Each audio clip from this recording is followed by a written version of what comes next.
palavra nos orienta que nós devemos conhecer e prosseguir em conhecer.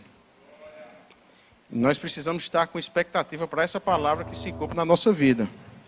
Eu tenho certeza que, dependendo do nível de intimidade de cada um dos irmãos que aqui estão, o Senhor já comunicou algo, palavras, visões, que vão se cumprir na vida de cada um de nós.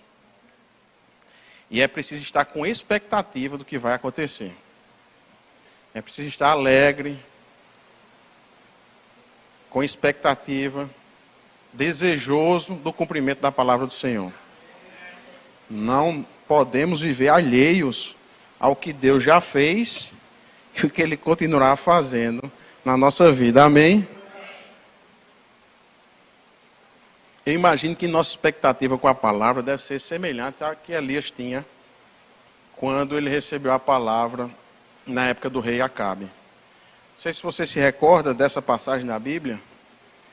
E o rei Acabe acabou se desviando dos estatutos do Senhor, passou a adorar outros deuses. E o Senhor liberou uma palavra de que não choveria por 3 anos. E depois desse tempo, o Senhor também liberou outra palavra para Elias e disse: vá comunicar ao rei Acabe que vai chover. E quando ele fez isso, depois da derrota dos profetas de Baal, Elias subiu no Monte Carmelo, comunicou ao rei Acabe que já escutava o barulho da chuva. E lá ele se prostrou, ele demonstrou reverência e disse para o servo dele: ei, vai olhar lá se a nuvem está chegando. E o servo disse: não tem nuvem não.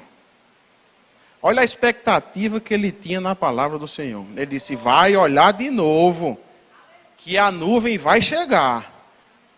E o servo disse: não tem nuvem não. Isso aconteceu por 7 vezes, até que o servo disse: eu estou vendo uma nuvenzinha do tamanho de uma mão se formando. Essa expectativa, meu irmão, que nós devemos ter todos os dias com a palavra do Senhor. A nuvem está chegando, o cumprimento da palavra do Senhor está chegando, ela vai acontecer. A nuvem está se formando, ela pode estar no tamanho de uma mão, mas ela vai se tornar trovoada, tempestade na nossa vida. Porque a palavra do Senhor não mente. Ela foi liberada para nós, para o seu cumprimento. Então é isso que eu quero, meu irmão, e que Deus quer, mas na verdade, de nós, é a expectativa do que vai acontecer, do cumprimento da palavra do Senhor. Por exemplo, o Senhor deu uma visão a essa igreja, ampla e promissora. Como é que está a sua expectativa para a mudança da nossa igreja? Para um novo endereço, nós teremos um novo CEP.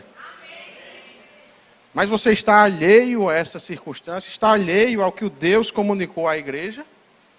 Ou você está com expectativa para contribuir, para orar, para fazer acontecer com suas próprias palavras, chamando à existência o que a gente ainda não pode ver com os olhos? Esse é um alerta que a palavra do Senhor nos traz todos os dias. Ter expectativa com o que Deus já fez e vai fazer na nossa vida. Amém? Eu gostaria que os irmãos abrissem hoje a palavra lá em 1 Reis, capítulo 4, iniciar no versículo 29. A equipe de comunicação perguntou qual era o tema da ministração. E eu disse: sabedoria para se preparar. Vamos ver o que Deus fala sobre sabedoria. Lá no versículo 29. Nós vamos ler o 29 ao 30 e depois vamos pular para o 34. A palavra do Senhor diz o seguinte: Deus deu, diga deu, a Salomão sabedoria, discernimento extraordinário e uma abrangência de conhecimento imensurável. quanto a areia do mar. Diga, imensurável. A sabedoria de Salomão era maior do que a de todos os homens do Oriente e do que toda a sabedoria do Egito. Lá no versículo 34, você pode pular para lá, diz o seguinte: homens de todas as nações vinham ouvir a sabedoria de Salomão. Eram enviados por todos os reis que tinham ouvido falar de sua sabedoria. Então, em primeiro lugar, o que chama mais atenção nesse primeiro versículo é a estrutura do texto. Como o texto é pensado, elaborado pelo Espírito Santo, comunicando às pessoas que escreveram essa passagem. Veja bem, a palavra de Deus diz que Deus deu a Salomão sabedoria, discernimento extraordinário e uma abrangência de conhecimento imensurável. A olho nu, pode parecer que a palavra se repete. E essa é uma das formas de ensino da palavra. É repetir a mesma ideia várias vezes com palavras diferentes. Isso os teólogos chamam de paralelismo sinônimo. É uma ideia de reforço, de repetição, para dar a abrangência que o texto quer dar a essa sabedoria. Então não é uma sabedoria simples. O primeiro ensinamento que nós temos dessa passagem é que a sabedoria de Salomão, que foi concedida por Deus, era uma sabedoria ilimitada, uma sabedoria sobrenatural, uma sabedoria que não poderia ser alcançada pelo conhecimento humano. Veja que a palavra diz que ela era imensurável. O que é imensurável? É algo ilimitado. É algo que não pode se conter. É algo inesgotável. Então a estrutura do versículo é dada para nos dar essa ideia de reforço. Ora, a sabedoria que nós estamos tratando não é a sabedoria humana, não é o conhecimento, não é a erudição, não é a inteligência. É algo sobrenatural. É algo que não pode ser captado pelo homem. É essa sabedoria que foi concedida a Salomão. Mas o mais importante disso é que nem sempre foi assim com Salomão. Quando Salomão recebeu a sabedoria, ele já era rei. E a palavra diz que Deus deu. O que é que nós podemos extrair dessa passagem e desse ensinamento?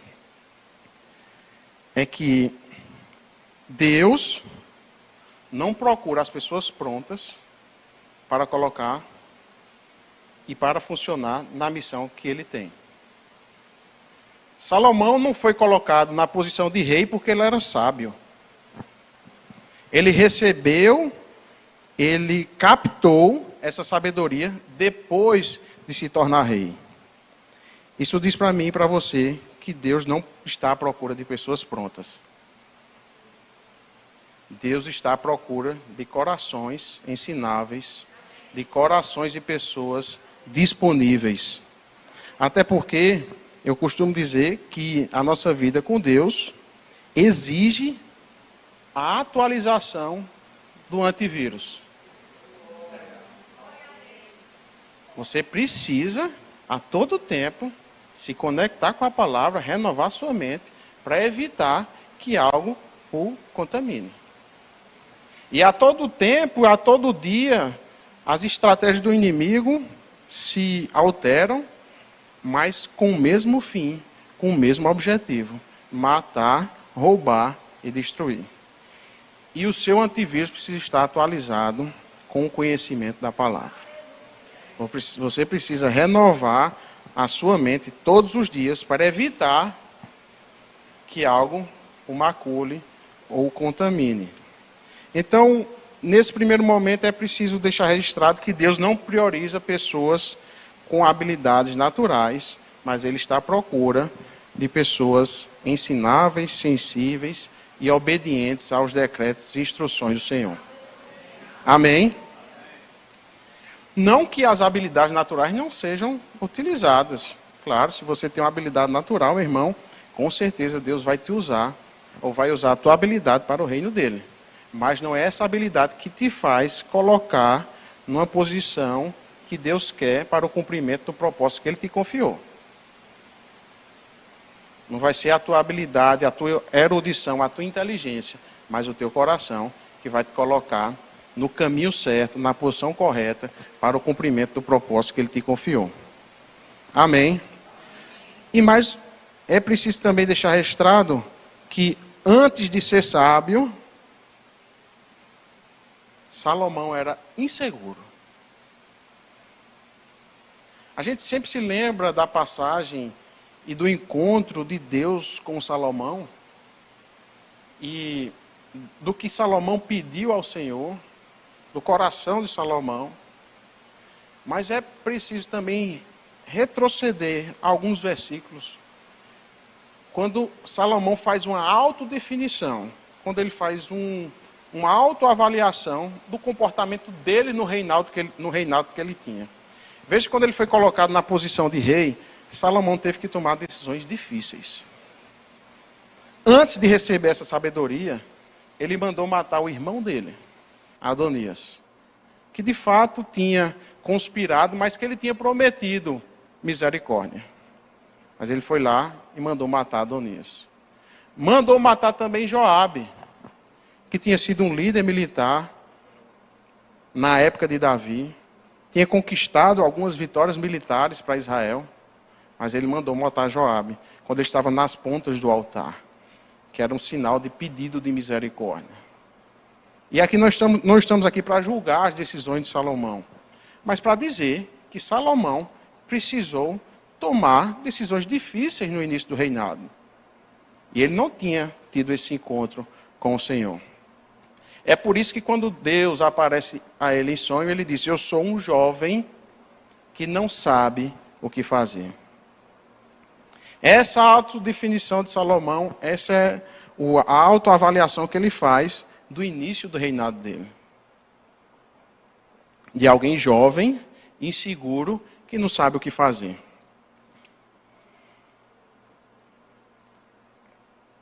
Muitas vezes nós somos colocados em posições para cumprimento de algumas funções e essa insegurança bate à nossa porta. Será que eu estou preparado para cumprir o que Deus me chamou para fazer? Será que eu tenho competências, habilidades, know-how para fazer aquilo que Deus está me chamando para fazer? E eu digo isso com uma tranquilidade muito grande. Quando eu tive a oportunidade de tomar posse no cargo que eu exerço hoje, de promotor de justiça, lá em Malta, em 2013, na primeira semana de trabalho, chegou um servidor do fórum e disse, uma pilha de processo, assim, eram 100 processos. Botou em cima da minha mesa e disse, aí é só vista de audiência. E eu disse, e que danado é vista de audiência? Disse, rapaz, agora... Ele saiu, um coração humilde para dizer, mas me diga aqui, camaradão, o que é aqui vista para audiência? O que é isso? Ele ia explicar e questões de 5 minutos teria sido resolvido. Era só um carimbo dando ciência de que ia acontecer a audiência. E eu fui passar página por página, processo por processo, para saber que ele queria um carimbo.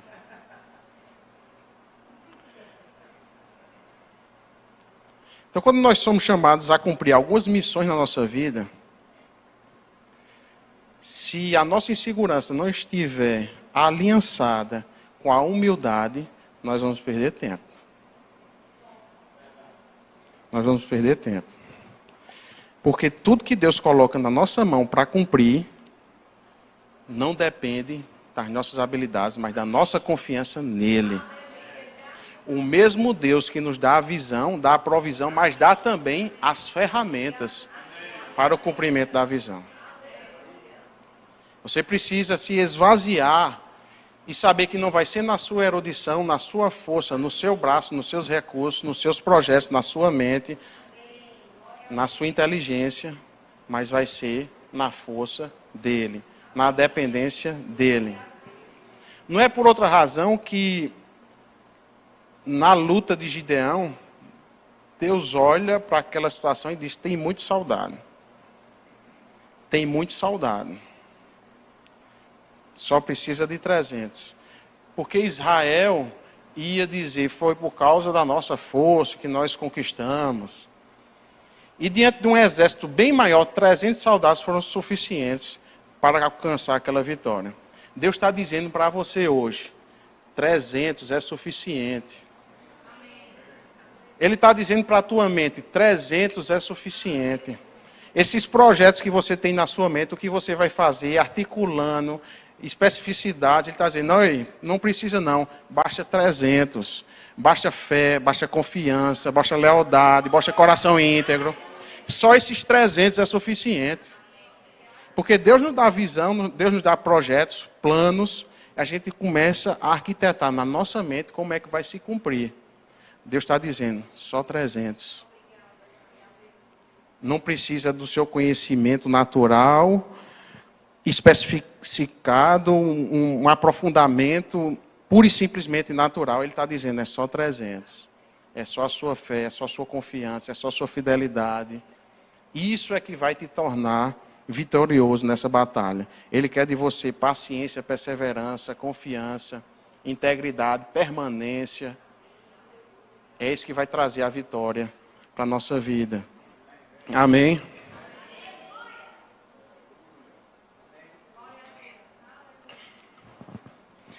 A palavra diz também, se nós pudéssemos ler todo o texto, que Salomão, antes, inclusive até de receber essa sabedoria, ele amava o Senhor. E a demonstração clara do amor de Salomão era cumprindo os seus decretos, ou seja, cumprindo a palavra do Senhor.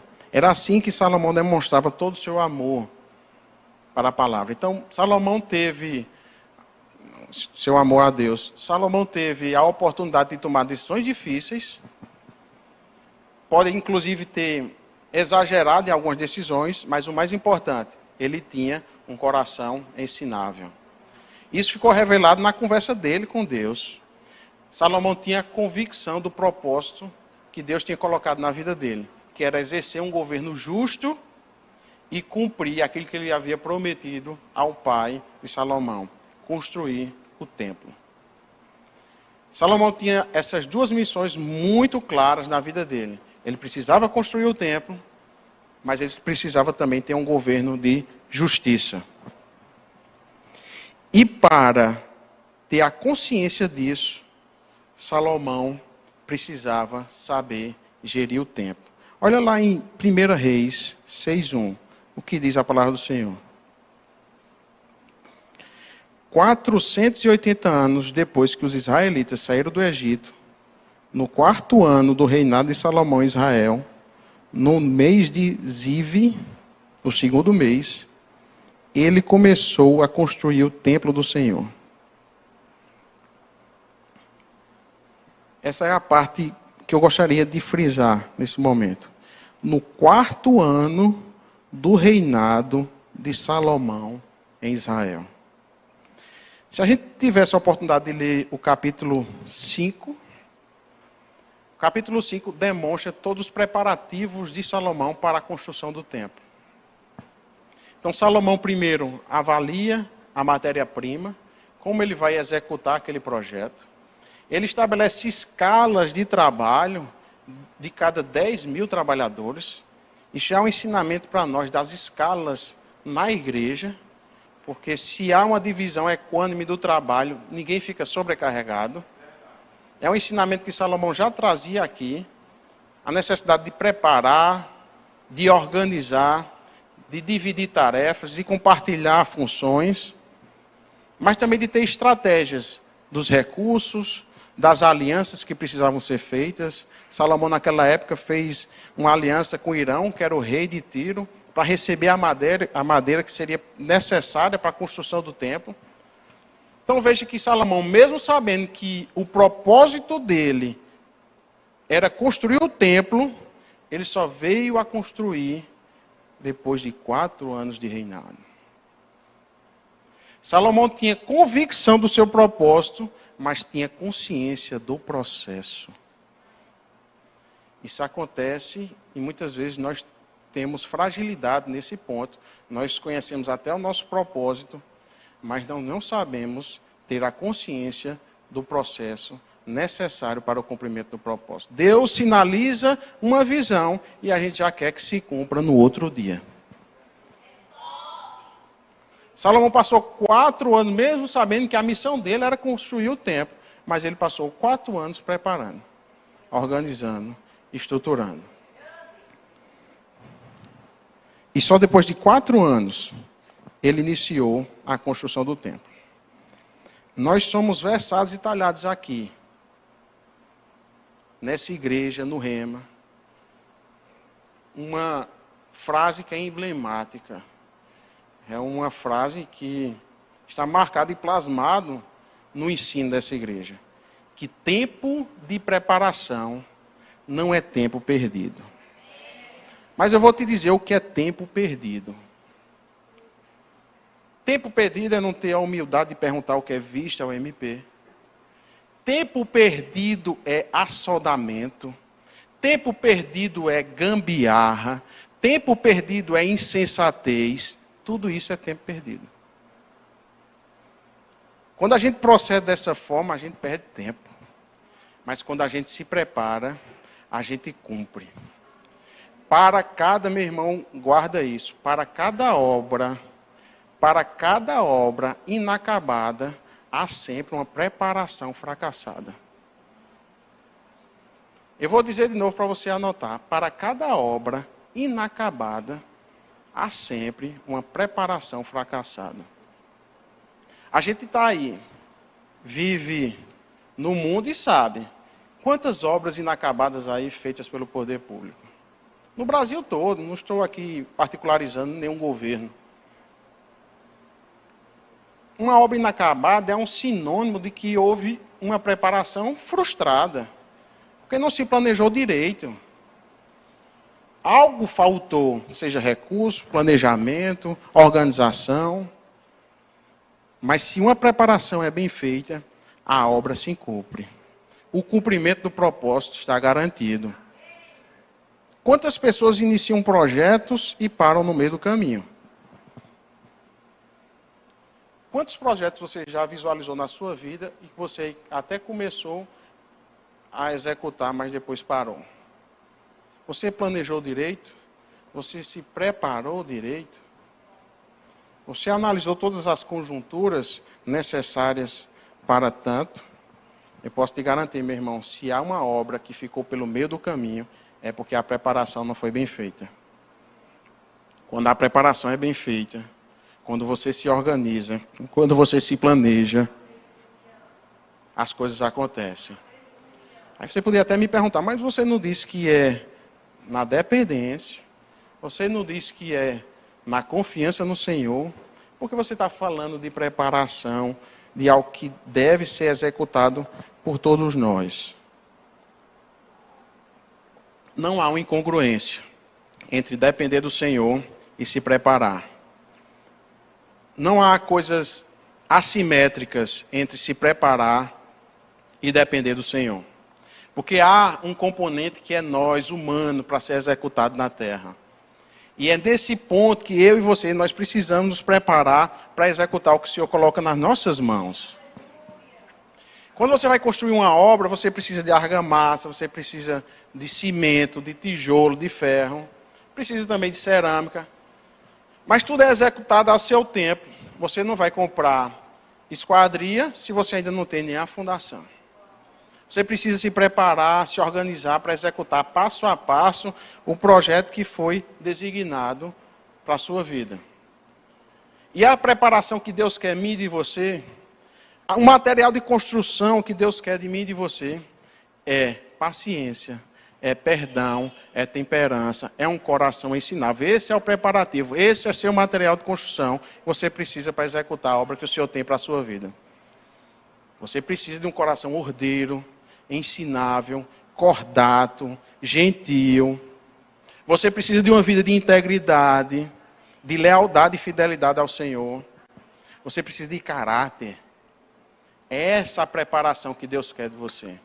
Você precisa se preparar e preparar com sabedoria o cumprimento do propósito que Deus tem para a sua vida.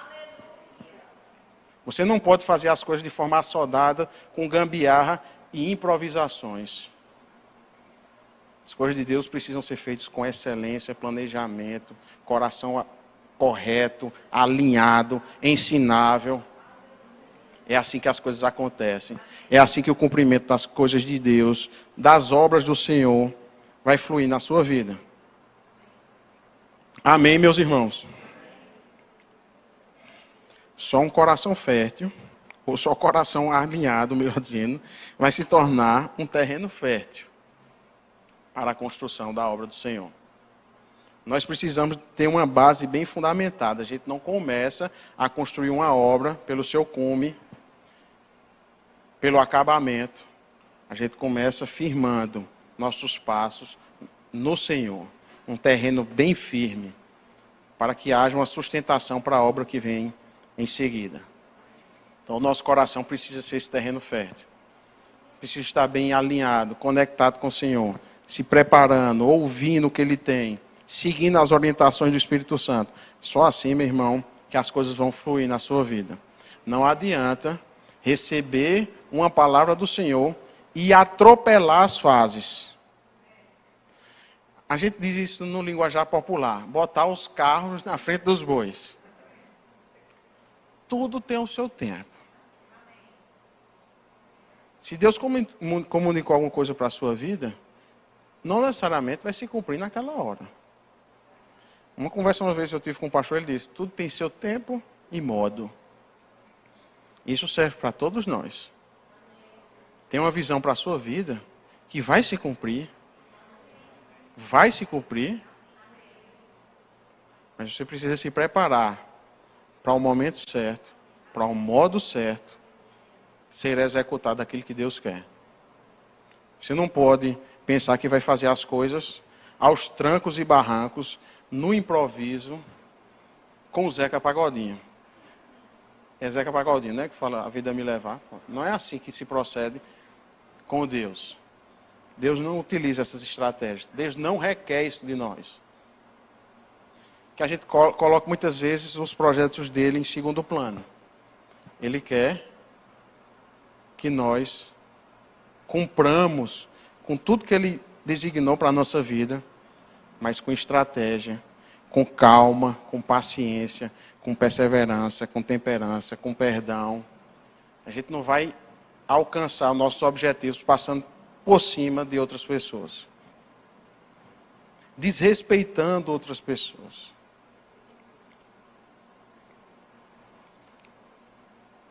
Isso não tem a bênção do Senhor. Nós precisamos andar cumprindo a palavra. E a gente não pode utilizar o cumprimento da palavra como subterfúgio para descumpri-la. Não, mas Deus me comunicou isso, certo. Mas para cumprir você não pode descumprir. Para cumprir você não pode desobedecer. Você não pode queimar etapas. Deus não chega atrasado, nem antes da hora. E os projetos dele também. Amém? Lá em Eclesiastes 10:1, traz uma passagem importante, escrita pelo próprio Salomão. Você pode abrir lá? Eclesiastes 10:1.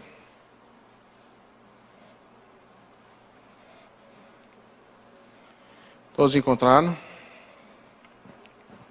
Amém?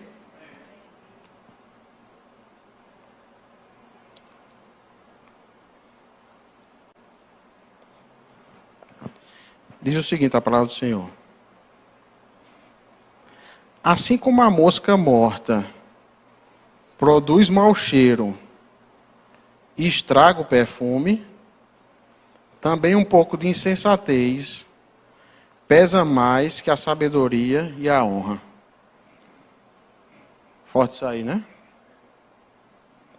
Assim como a mosca morta produz mau cheiro e estraga o perfume, também um pouco de insensatez pesa mais que a sabedoria e a honra. Olha bem a representação que Salomão faz nessa passagem. Naquela época, na época de Salomão, os perfumistas desenvolviam os perfumes e as moscas ficavam rodeando o ambiente por causa do cheiro que exalavam.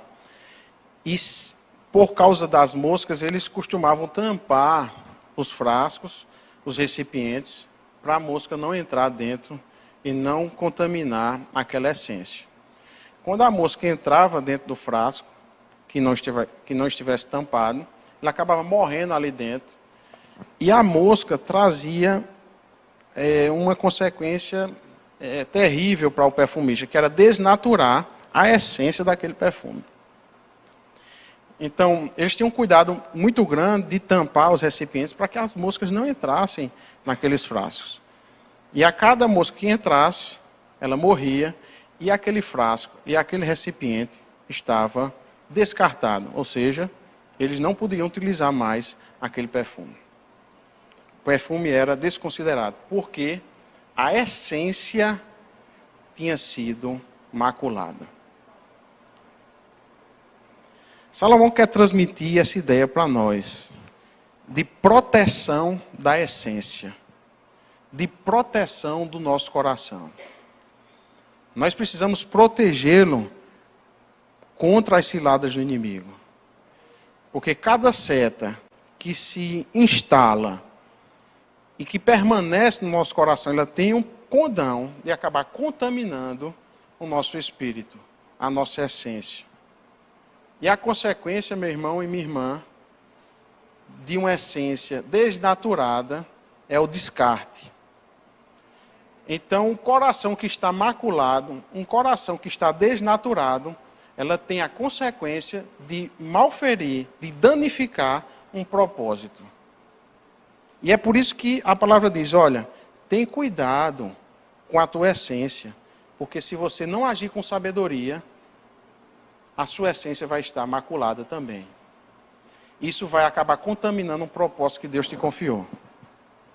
Por isso, o cuidado que nós devemos ter com a essência, contra as ciladas, a proteção do nosso coração.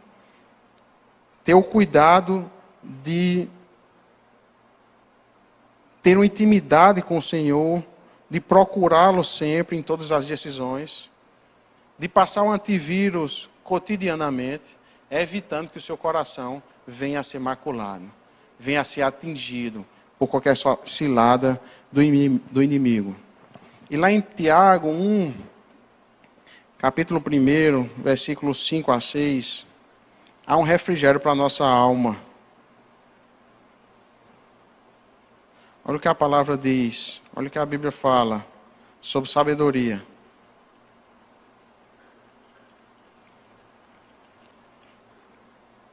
Tiago, capítulo 1, versículo do 5 ao 6.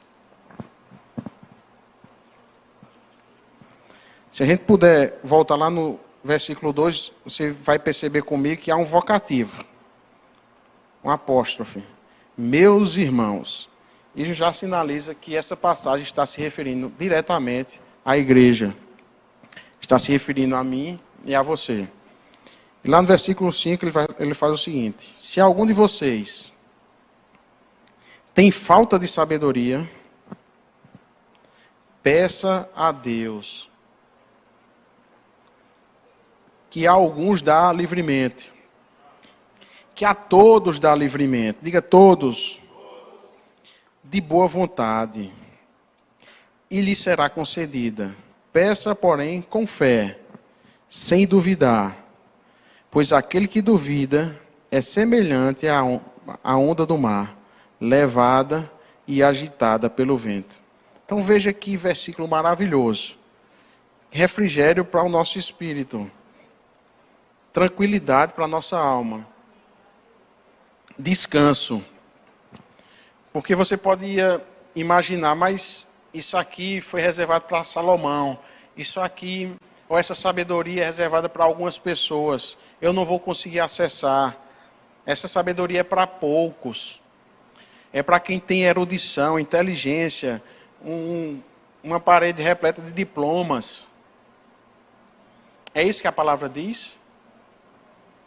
A sabedoria é para todos. É para mim e para você. É para quem pede. É para quem se submete e pede com reverência. A palavra de Deus diz que a todos, que Ele dá a todos livremente. E diz mais, de boa vontade. Deus não nos concede sabedoria de cara feia. Como a gente chama no linguajar popular, engasturado. Ele faz isso de boa vontade. Ele está com a mão estendida, disposto a lhe conceder sabedoria, para cumprir aquilo que Ele já falou ao seu respeito. Mas você precisa estar com o coração alinhado e disponível, com os preparativos todos bem encaminhados, para receber o que Deus quer. Você precisa pedir sabedoria. Você precisa reconhecer que você não sabe de tudo, que você precisa de um direcionamento para tomar decisões importantes para a sua vida, mas decisões simples também. Decisões do dia a dia. Você precisa também se submeter e pedir sabedoria, que Deus vai conceder, Deus vai sinalizar o melhor caminho. Agora ele diz de outra forma, ele diz um requisito necessário para alcançar a sabedoria. Ele diz que esse requisito é fé. Peça, porém, com fé. Nós não podemos pedir de todo jeito. Há um requisito para alcançar a sabedoria. Pedir com fé. Pedir acreditando sem duvidar. E as mãos de Deus estarão estendidas para mim e para você. Olha lá o que a Bíblia diz em Colossenses 2, 3. Que em Cristo estão escondidos todos os tesouros da sabedoria. Em Cristo estão escondidos todos os tesouros da sabedoria. Então, infelizmente, eu preciso dar uma notícia para você. Que não vai ser na sua faculdade que você vai alcançar a sabedoria. Não vai ser naquele livro daquele doutrinador bem importante, aquele livro daquele escritor bem famoso, que você vai alcançar a sabedoria. Não vai ser naquele coach ou naquele influenciador da internet que você vai alcançar a sabedoria. Não vai ser na academia que você vai alcançar a sabedoria. Você vai alcançar um corpo organizado, como o meu assim, né? Mas não vai ser lá que você vai alcançar a sabedoria. Vai ser olhando para Cristo que você vai alcançar a sabedoria. Vai ser cumprindo a palavra dele que você vai alcançar a sabedoria. Vai ser se comunicando com ele, pedindo a ele que ele vai lhe conceder uma sabedoria celestial. Não vai ser naquele livro que está lá na sua estante, a não ser que seja esse. É nesse que você vai alcançar a sabedoria. E mais, diz que essa sabedoria é inesgotável. Para mim e para você. O que significa que, se eu pedir sabedoria, não vai faltar para você. Se você pedir sabedoria, não vai faltar para o seu irmão. Tem sabedoria para todo mundo. Basta você pedir, meu irmão. Basta você cumprir. Amém. Só outro detalhe que me chamou a atenção, e aí eu já vou encerrar, já está terminando meu tempo, pedi até para o louvor subir, que a palavra, se você perceber essa passagem lá em Reis, é uma passagem muito rica. Inclusive, se você ainda não leu esse livro, eu tenho quase certeza que todos já leram, eu recomendo que leia de novo, porque traz pérolas importantes para a nossa vida cristã. E veja, a palavra do Senhor diz aqui que Salomão pediu a sabedoria, né? Essa passagem, esse momento todos nós conhecemos. Salomão também tomou decisões difíceis, a gente viu hoje no começo da ministração. E aqui nós não estamos julgando se ele agiu correto ou não. Mas a verdade é que toda decisão que Salomão tomou, antes de saber ou de alcançar a sabedoria, na verdade, antes de receber a sabedoria de Deus, Em nenhum momento ele parou para orar. Você pode ler. Em nenhum momento ele disse, eu vou matar ou não Adonias, eu vou me consultar com o Senhor aqui. Eu vou matar aqui Joabe. Eu vou aqui parar, me consultar com o Senhor. Em nenhum momento a Bíblia relata que ele parou para orar, para tomar decisões. Mas depois que ele recebe a sabedoria, a palavra está repleta de exemplos que ele parou para orar, consagrar o templo, se comunicar com o Senhor, orar pelos irmãos israelitas. E a palavra diz mais, diz que naquele tempo, por causa dessa sabedoria concedida por Deus, as pessoas viviam felizes, submissas ao governo, em paz e segurança. São 4 características desse governo que é alcançado pela sabedoria concedida por Deus, mas também numa posição de subserviência, de submissão, de aceitação de Salomão. Um governo em paz, segurança, feliz e submisso. Isso porque Salomão soube que não bastava tão somente a sabedoria, ele precisava ter uma posição de reconhecimento de tudo que Deus havia feito na vida dele. Às vezes nós recebemos uma porção de Deus para determinada circunstância e passado aquele momento, nós simplesmente descartamos uma vida de intimidade com o Senhor. Descartamos uma vida de oração diuturna. Certa vez eu disse aqui que uma música que é bem cantada, que Deus não nos ampara nem nos momentos mais difíceis. O problema são pessoas que abandonam Deus nos momentos bons e felizes. Mas esse não foi o ensinamento de Salomão. Uma vida marcada de oração, de entendimento do propósito, de necessidade de ter um governo sábio e justo para aquelas pessoas. Então, antes de Deus, não há registro de oração. Depois desse encontro, depois da sabedoria, ele se rende a uma vida de intimidade ao Senhor. É isso que Deus quer comunicar na nossa vida hoje. Nós precisamos pedir sabedoria para viver nesse mundo louco. Coisas que acontecem que não adianta nem mensurar, nem comentar aqui o que está sendo vivido lá fora. E é preciso sabedoria para tomar as decisões corretas. Nossas decisões vão pautar o nosso futuro. Aquilo que a gente confessa, aquilo que a gente faz, as orientações que nós vamos seguir, vai definir o nosso futuro, o caminho que nós vamos pegar. E é preciso sempre aliar essa sabedoria a uma vida de intimidade, a uma vida consagrada ao Senhor, uma vida de oração. É só com essa simbiose que nós vamos fazer e cumprir o que Deus quer de nós. É só dessa forma que nós vamos ter uma obra acabada, um cumprimento total da nossa jornada. Eu declaro em nome de Jesus que ninguém vai ficar pelo caminho. Eu declaro em nome de Jesus que nós não teremos obras fracassadas. Todo o propósito que Deus confiou à nossa vida vai se cumprir, porque nós vamos nos preparar. A palavra diz que nós devemos conhecer e permanecer conhecendo, continuar conhecendo, e nós vamos fazer isso. Em nome de Jesus. Nada